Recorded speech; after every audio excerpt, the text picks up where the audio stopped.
Hi, this is Dr. Bernstein with our February 2022 Dr. Bernstein's Diabetes University session. Before we answer questions, I want to give you a little bit of new news. Those of you who saw my January videos may recall that I was discussing how to spot a phony cure for diabetes, and lo and behold, in January of this year, in the Journal of the American Medical Association, comes an article about stem cell transplants. And this article points out that stem cell transplants can serve a purpose for hematopoietic diseases, that is, diseases of the blood, like leukemia, maybe lymphoma, sickle cell disease, but have no role in the treatment of other diseases such as diabetes. And there are many projects going on around the world claiming to have either cures or imminent cures for diabetes using stem cell transplants.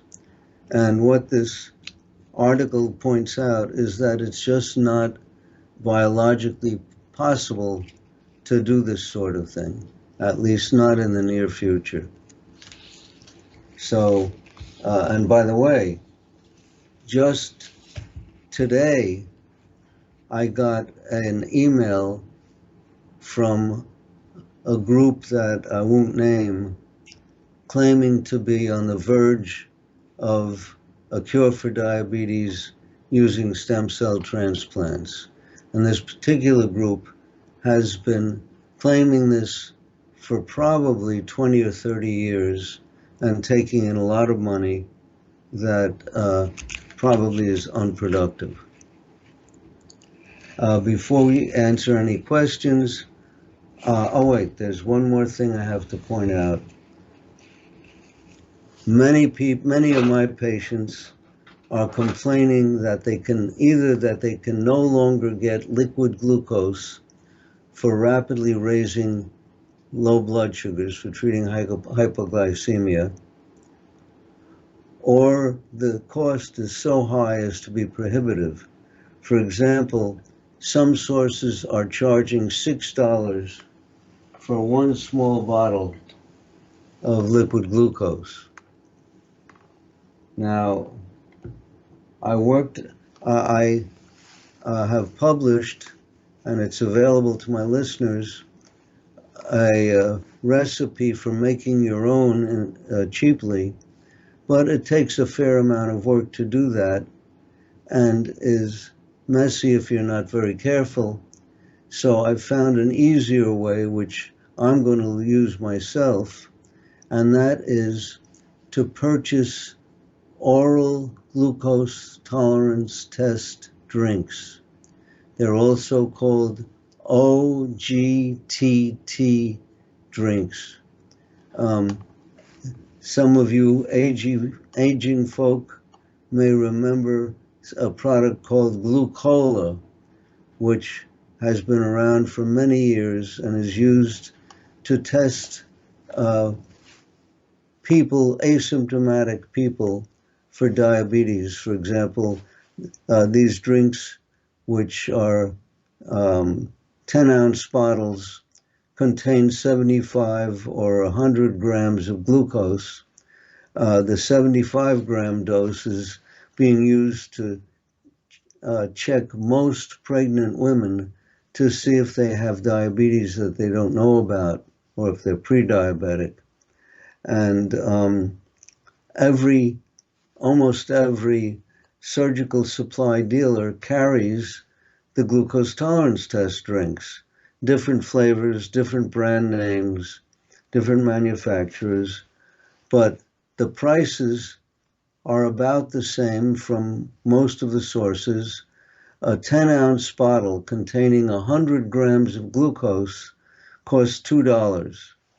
Now, you compare, this is 15 grams of glucose for $6, and you could get a 10-ounce bottle this big with 100 grams of glucose for only $2.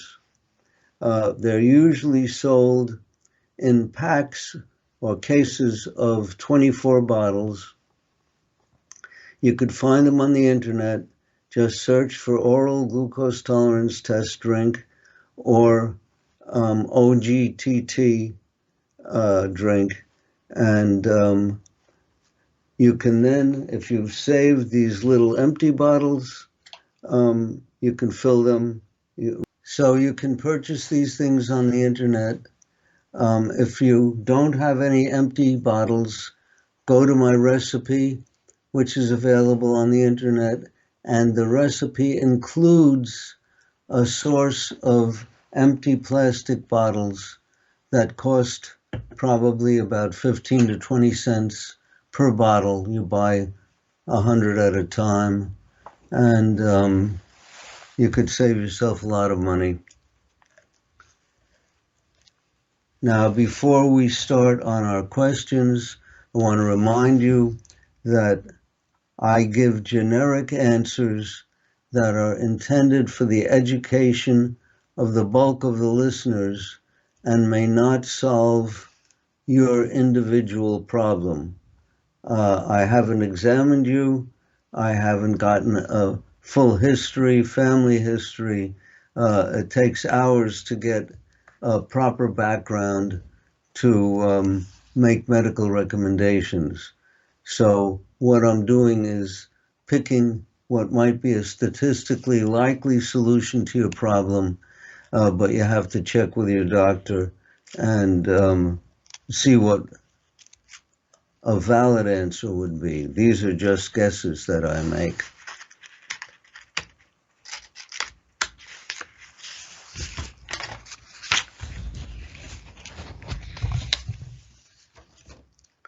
Are there any long-term downsides to intramuscular shots? Will it cause scars? I've been taking intramuscular shots since I first discovered blood sugar self-monitoring in 1969. And I don't have any scars, have no adverse sequelae. Sometimes I'll hit a blood vessel that bleeds. That's pretty rare. There are no long-term sequelae. You don't have to, they hurt a little more than an ordinary subcutaneous injection, but if you do it real fast, if you throw the needle in like you're throwing a dart, don't let go of it like a dart, but throw it in fast like you'd throw a dart, the speed stops it from hurting. What do you think of body mass index as a measure of health? What metric should I be using to determine if I need to lose weight? Well, probably the method I use in my office with my patients is to grab the fat around the midline, in the vicinity of where you'd have your belt, and see how much fat fits between two fingers. And if it's about a half a centimeter or less, you're really feeling skin and there's no fat to worry about. But the more fat that, the bigger the distance between the fingers, the more fat you have, and probably would be healthier if you reduced it. There's also the waist-hip ratio, which is requires no special computation. You just measure the widest circumference around your waist and the widest circumference around your hips, and normal for males is less than or equal to 0.9, so that the waist would be 90% of the hip in circumference. And for females, it's less than or equal to 0.85, which would be the waist would be 85% of the hips.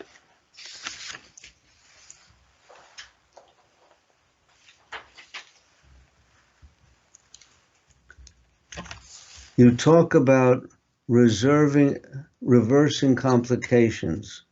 What about dementia? Can that be caused by high blood sugars, and can that be reversed or held in check if you normalize blood sugars? Well,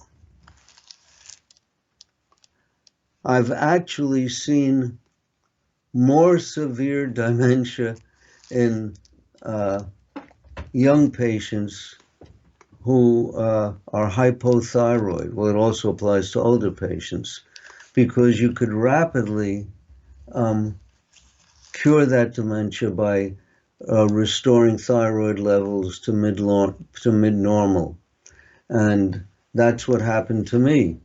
When I was in college, I was sleeping much of the time. I couldn't remember my lessons. In effect, I had very little memory. And when I started engineering school, it was the same thing. But after the first semester in engineering school, my doctor had me take a basal metabolism test. I was severely hypothyroid, started taking thyroid replacement, woke up and got straight A's, and was made a member of the Honor Society. I wanted to be a physicist when I was in college, but because of my dementia, I felt I couldn't remotely compete with the two other guys who were majoring in physics, one of whom became chairman of the department. So the dementia caused by high blood sugars, there is a transient dementia that's mild. It's mostly due to tiredness. And before I learned how to control my blood sugars, my memory was indeed poorer than it was after I got them straightened out. But that does not apply to the kinds of dementias that we more commonly see in elderly people, like vascular dementias and Alzheimer's disease. And I don't know that there's anything that can reverse these two situations.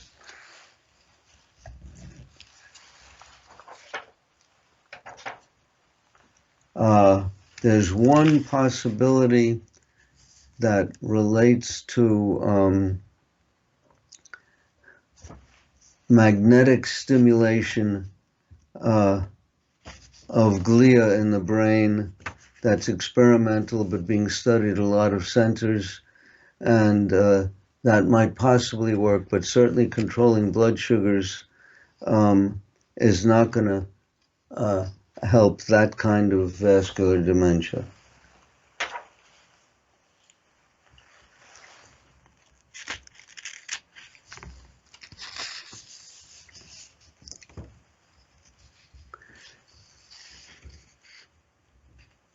Our endo demands, we run our daughter at nights at 150 milligrams per deciliter. This seems absolutely crazy, but they check our blood sugar meters and are very intimidating.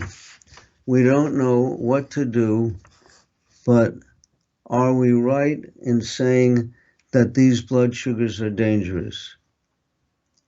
Our endo counters with the fact that 150 is in range according to the guidelines, which say up to 180 is okay. When do complications start?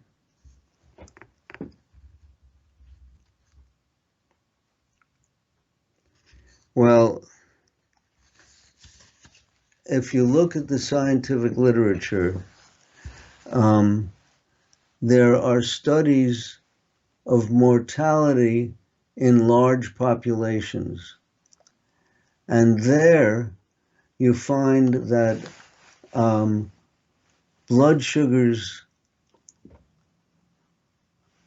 above and below 80 in the general population, that's not children. Children tend to have lower blood sugars than adults, non-diabetic children. But with adults, you find that mortality increases as blood sugars go up. And it also increases as they get very low. So yes, complications do start, and there are articles that you could find in the literature that show you what percentage of increase in mortality you have for every percent increase in hemoglobin A1C. That's on one side of the balance. On the other side is the fact that if you're not able to achieve really stable blood sugars, and certainly if you don't have a continuous glucose monitor, and you shoot for low blood sugars, low according to the guidelines, I should say, which to me might be high, you can increase the risk of going too low in the middle of the night, not knowing it. So when I'm treating children, I require that all of them wear continuous glucose monitors, that they set an alarm. Usually for children, we usually have it set at around 70. But because parents don't always listen to my advice on everything, and when you're really trying to have stable blood sugars, everything has to be done right. You have to be, the family has to have read my book, Diabetes Solution, and if you have a child, you've never read Diabetes Solution, and you're playing the game by hit and miss, you would be wise to seek higher blood sugars.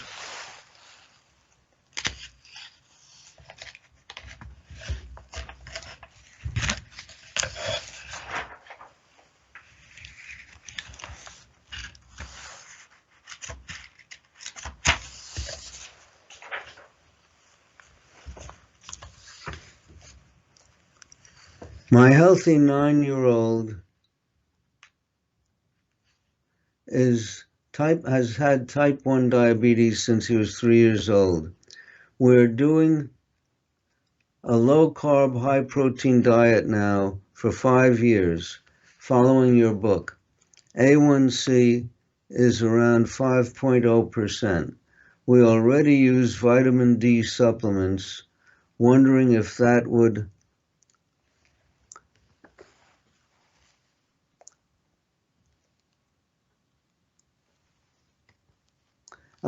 they're using vitamin D supplements, and they're wondering if it would be worthwhile to start Metformin.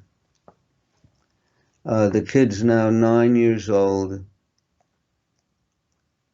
and or insulin mimetics to make it easier for glycemic control, as you indicate in chapter 15.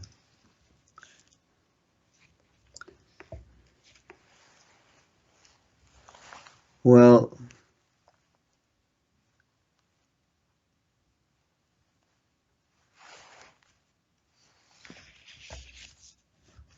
I currently use metformin on kids who are in a growth spurt and tend to be insulin resistant from growth hormone.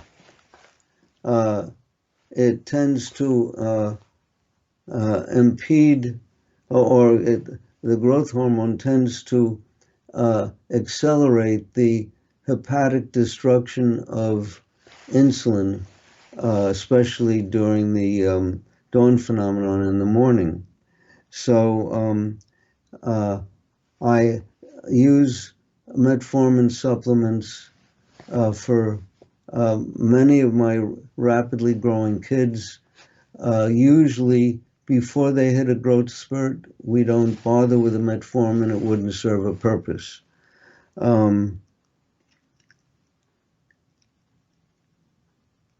You could, if he hits a growth spurt, and how do you find out? You check the growth, let's say every 2 months, and if you see that it's rapidly going up, and if his blood sugars are simultaneously getting higher and more difficult to control, and he's requiring more insulin, you could try the metformin. I would not try any other of the oral agents.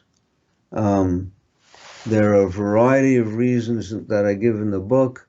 The main reason for the most commonly used oral agents are to control appetite, in my opinion, and the sulfonylureas tend to burn out beta cells. So metformin is a safe one. You have to be careful when you use it. I give instructions in the book how to use it safely without diarrhea. You have to up the dose slowly, not sudden increases in the dose, etc. You also would have to ask your pediatrician to check serum vitamin B12 levels, because metformin can interfere with the absorption of vitamin B12. And when he checks vitamin B12, then you have to look also at homocysteine and methylmalonic acid, as I've discussed in prior videos.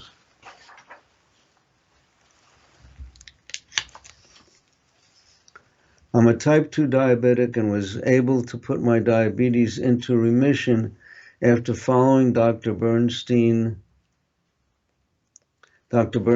book. I listened to all of his podcasts as well. How common is remission in your patients?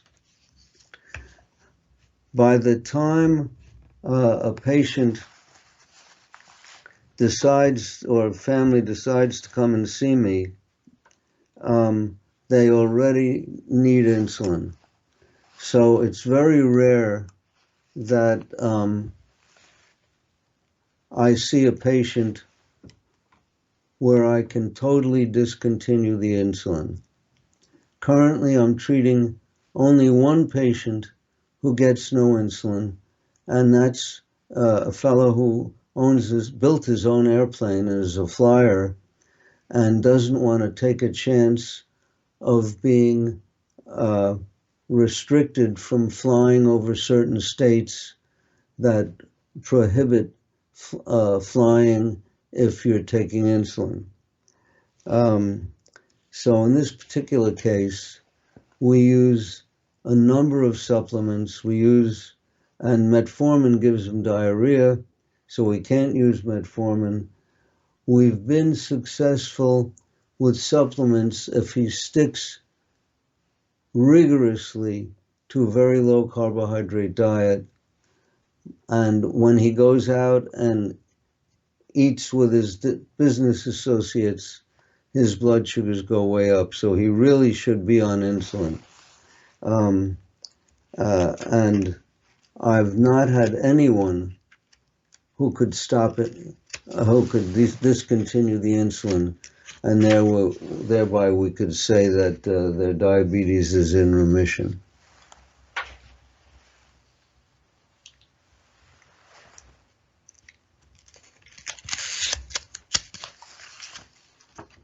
I'm a type 2 diabetic and have successfully followed your program for 20 years. I am 81 and I am in excellent shape. So this guy's a survivor. I have a stepdaughter who is quite obese, not diabetic, and I've encouraged her to go on this diet to improve her health. I'm so very tired of having people tell me, don't push your low-carb diet on other people. It's very dangerous. Is there any way to convince them that my diet is okay for a lot of people, or am I wrong? Well, first of all, trying to push someone else to do what you're doing or what you believe in is, health-wise, is usually pretty hard. So that may be true, that you shouldn't try to get other people to change their ways. It's hard enough when you're a physician to get people to change their ways. Now, if you want to convince people that a low carbohydrate diet per se is not dangerous, although there are many studies that would demonstrate that, I recommend the article that Gary Taubes had published in the New York Times Magazine section in July 2002, July 7th, 2002, the Sunday magazine, because it's easy reading and it's very detailed, and it explains how the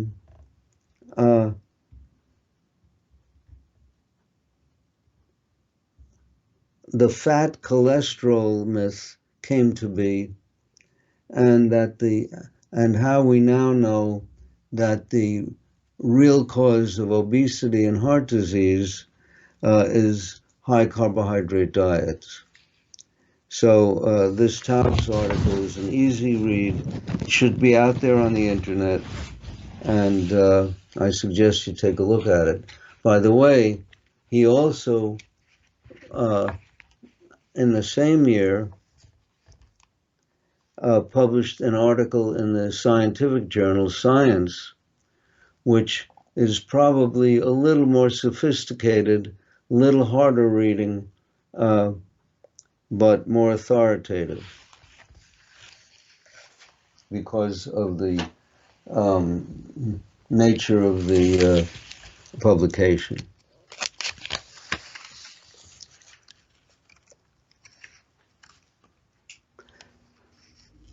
Hello, Dr. Bernstein. Been a big fan of yours. My free testosterone has deteriorated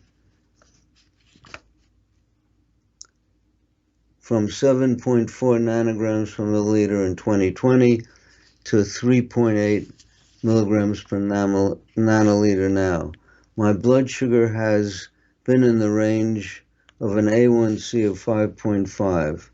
I am now being told to go on testosterone replacement therapy. The prospect of side effects is freaking me out. I feel terrible with no libido or energy. Any strong views on the testosterone subject to assist with blood sugar control and overall well-being? The current guidelines for testosterone replacement therapy as that are two. One, your free testosterone has to be below a certain level.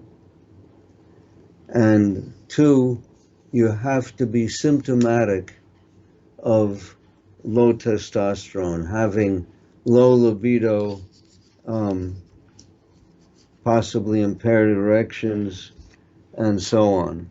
And it looks like you qualify, although the number for the free testosterone that I recall is would be 4.0, and you're down to 3.8, but I'm not sure of what the cutoff value would be for the laboratory that you're using. So you could double check that, and you should certainly see a reproductive endocrinologist who would be more authoritative on this subject. So that's what I would, and if there are contraindications, he would know about it. I imagine there are contraindications to taking inappropriate dosing that you don't need, but the person to see is a reproductive endocrinologist, and there certainly are a number of them around the country.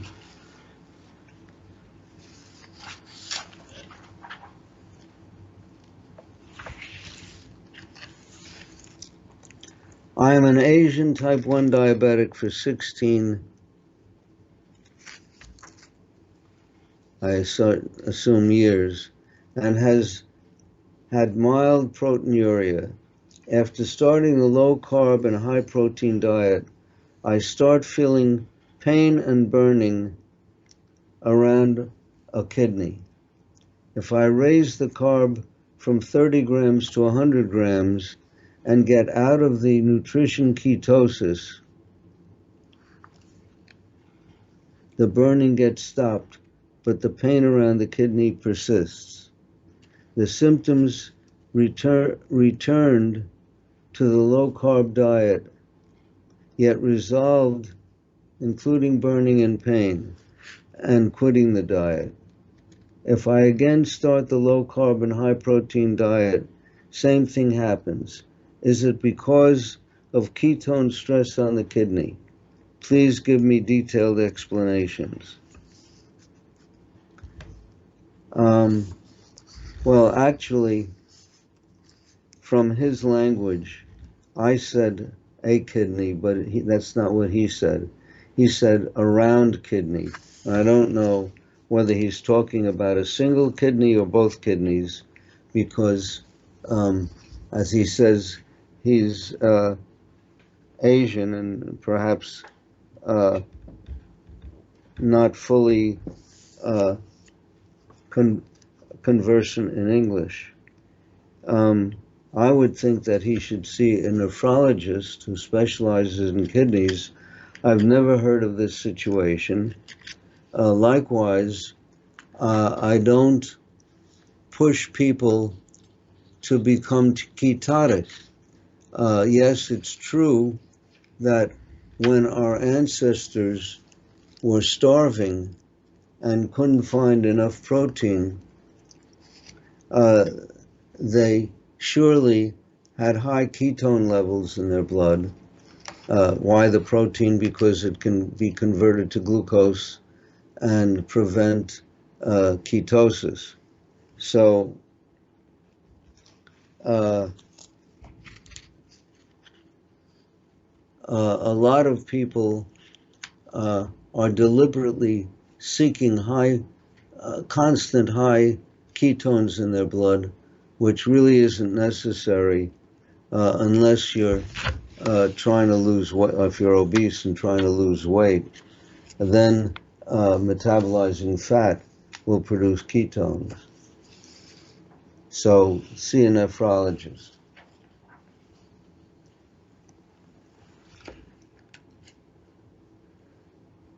I've been a type 1 diabetic for 15 years and would like to know what your thoughts are on sugar-free xylitol chewing gum.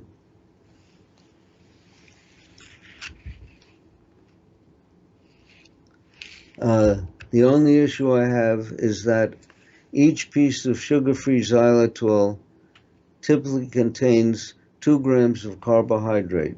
Is it viable to cover this with many insulin injections? Well, first of all, the xylitol gum that I use is Orbit, and it contains only 1 gram of xylitol. Xylitol is not glucose. Although it can be metabolized to glucose, the metabolism is inefficient. We don't know what percentage of that 1 gram actually becomes glucose, but let's say that 50% of it becomes glucose. That's a half a gram of glucose in a stick of gum. Now, if 1 gram of glucose, I'm a small person, so 1 gram will raise me more than most adults. It'll raise my blood sugar about 12. Half a gram will raise my blood sugar about 6. So 1 stick of a xylitol gum might raise my blood sugar by 6. And 1 unit of regular insulin will lower my blood sugar 60. 1 unit of Humalog will lower me 120. So I would need 1/10 of a unit of regular to lower my blood sugar by 6. Is it really worth it? Now, I once had a patient, a lady, who would chew at least 50 sticks of sugar-free gum per day. There, you could take that 6 and multiply it by 50, and she would raise her blood sugar by 300. So that's a totally different story. If you, for example, had 1 stick of xylitol gum after each meal, that little increase of maybe 6 is almost within the experimental error of your blood sugar measurements. So I don't think I'd worry much about it. Just don't keep chewing 1 stick after another.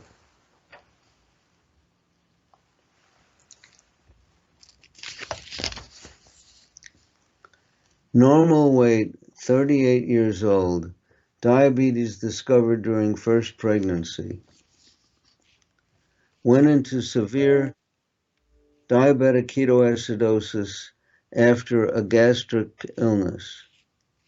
Blood sugars in the 400s. Extremely low potassium, A1C 8.8.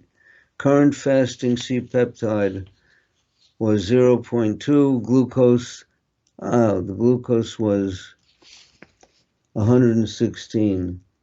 Negative for 2 common antibodies. No family history. Would testing for MODY be appropriate or helpful? Well, MODY is maturity onset diabetes of youth. And this person is 38 years old. So why would she have MODY? And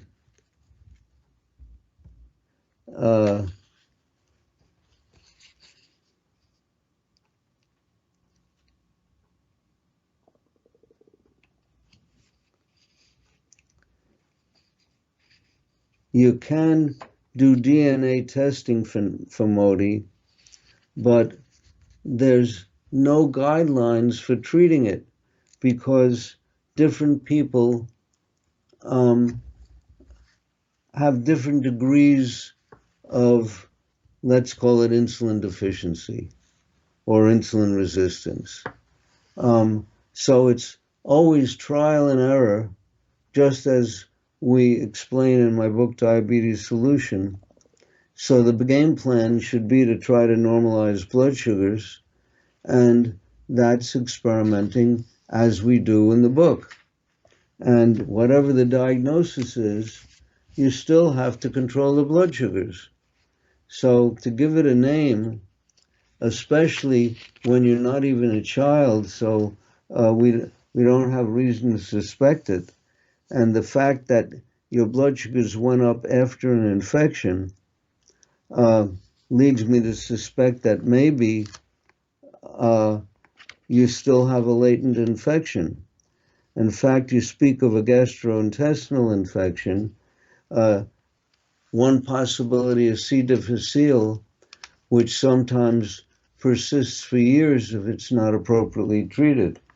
So I'd say that you see a gastroenterologist or an infectious disease specialist to find out if you still have an infection. I may be wrong, but that certainly is a possibility.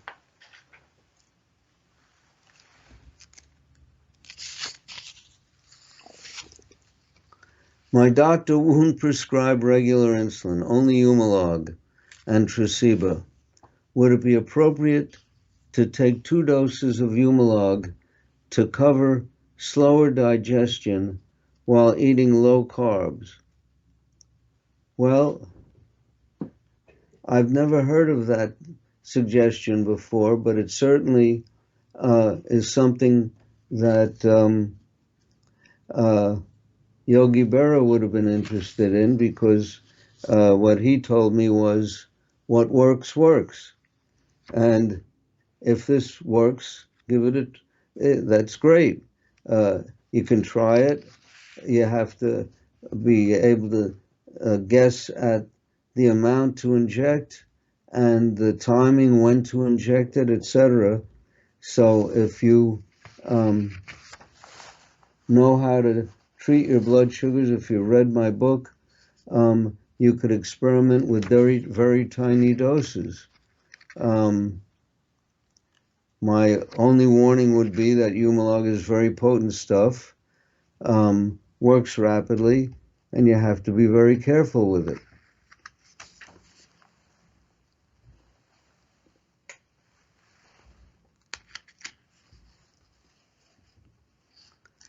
Are there risks of long-term complications for type 1 diabetics with A1C in the mid to upper 5s or 6s?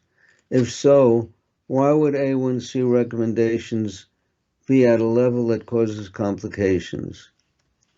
Is there a paper, study, or reference you can point to so we can delve deeper into this?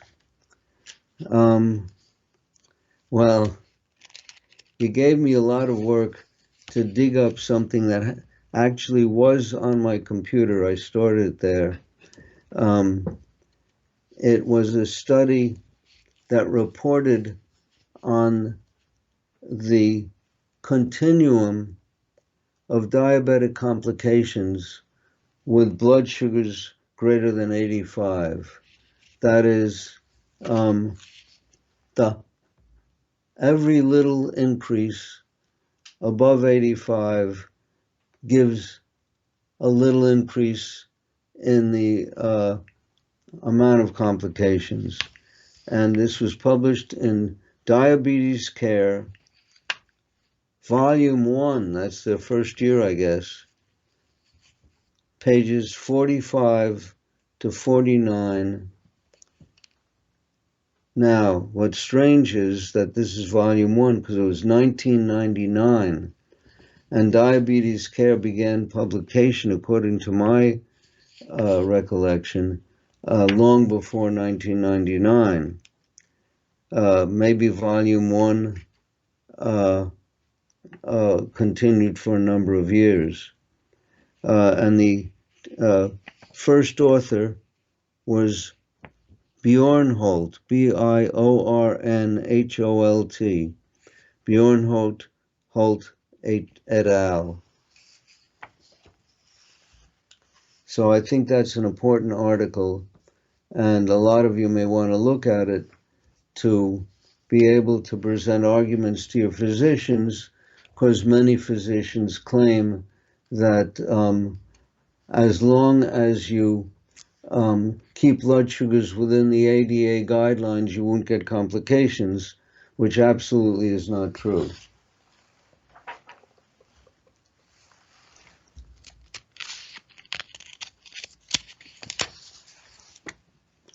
You mentioned you changed to Levemir as you were taking Tresiba before. Why did you make the change to Levemir? Well, initially, I believed the Tresiba claims that it was a 24-hour insulin, and I rapidly found out that you need 2 doses a day, that like many manufacturers, the manufacturer of Tresiba had in their clinical trials given doses that were greater than basal doses. In other words, they were forcing people to eat to keep up with the insulin, and by giving them excess amounts of insulin, they made it last longer.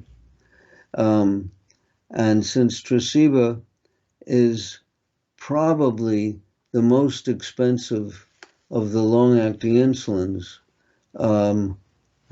I switched many of my patients to Levemir, and which is less expensive, and they take the same dose at the same time, and it seems to work just as well,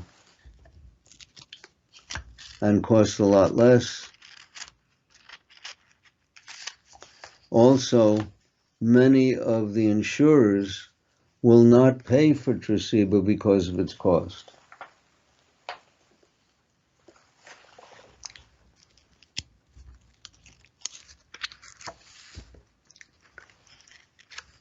I am 25 years type 1 with hypothyroid since 2011.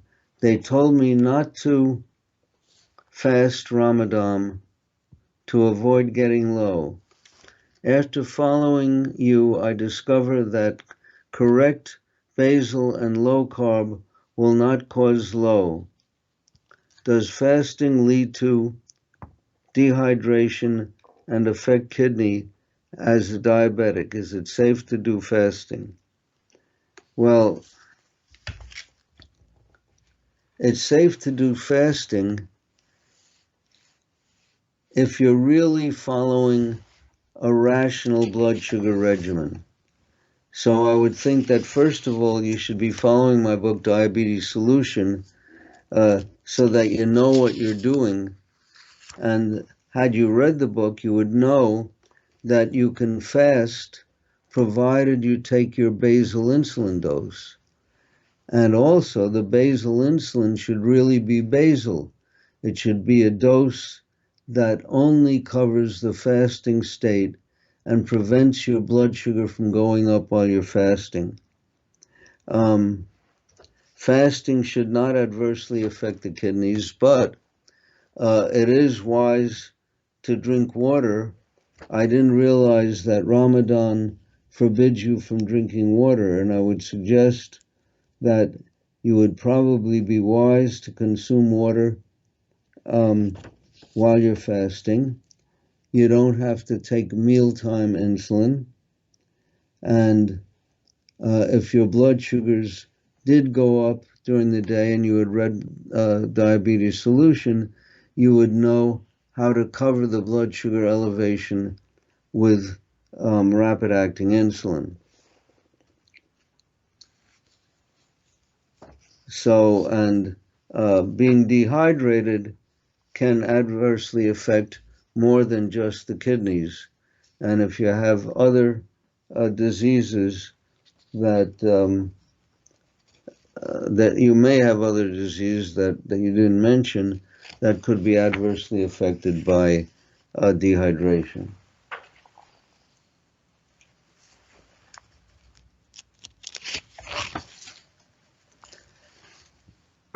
How many carbs in levothyroxine tablet? It always raises my blood sugar and I need to bolus for it. If fasting, we can't take the tablet in the morning. How to adjust its timing? Well, this is very much contrary to my observations. First of all, the tablet is minuscule. The dose is measured in micrograms, which is millionths of a gram. What the carrier is, I haven't looked up. It might vary with the manufacturer. It could be that what you're receiving is not really levothyroxine, which is T4. I usually recommend that people take a brand name that gives consistent dosing, such as Synthroid or Levothyroid or Levoxyl. And here the whole tablet probably weighs less than a gram. A teaspoon of water, I think, has 3 grams of weight, and these little tablets don't weigh a third of a teaspoon of water. So if 1 gram of pure glucose would raise you 15, and this is, let's say it's 1/10 of a gram, might raise you 1.5. I can't understand why you're getting high blood sugars. Now, it happens that the hormone T3, liothyronine, which is much more potent than levothyroxine and works more rapidly. Levothyroxine takes a long time to affect the blood level of levothyroxine, but the liothyronine T3 works very rapidly and has been known to raise blood sugar. So it could be that you're getting T3 instead of T4. And if that's the case, then you have to figure out what to do. And you haven't asked that, so I'm not going to tell you what to do. I haven't even thought about it.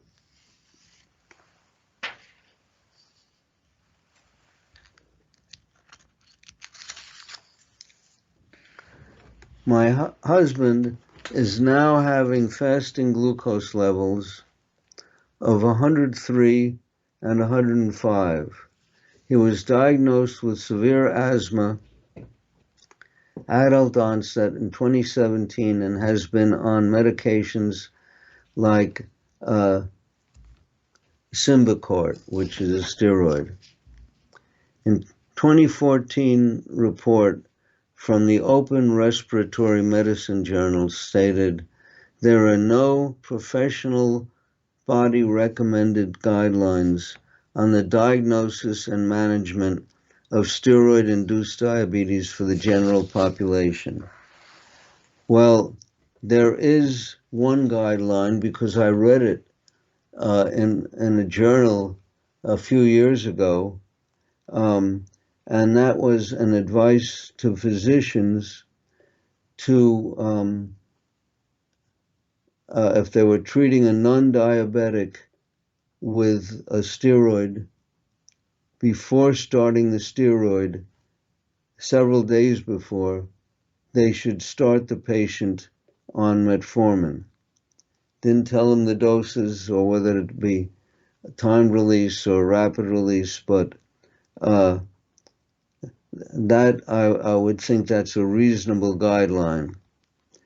Do you have suggestions for my husband? Is there a different severe asthma medication you have heard of that won't precipitate steroid-induced diabetes? Well, first of all, the steroids can also cause other problems. like bone loss, fractures, etc.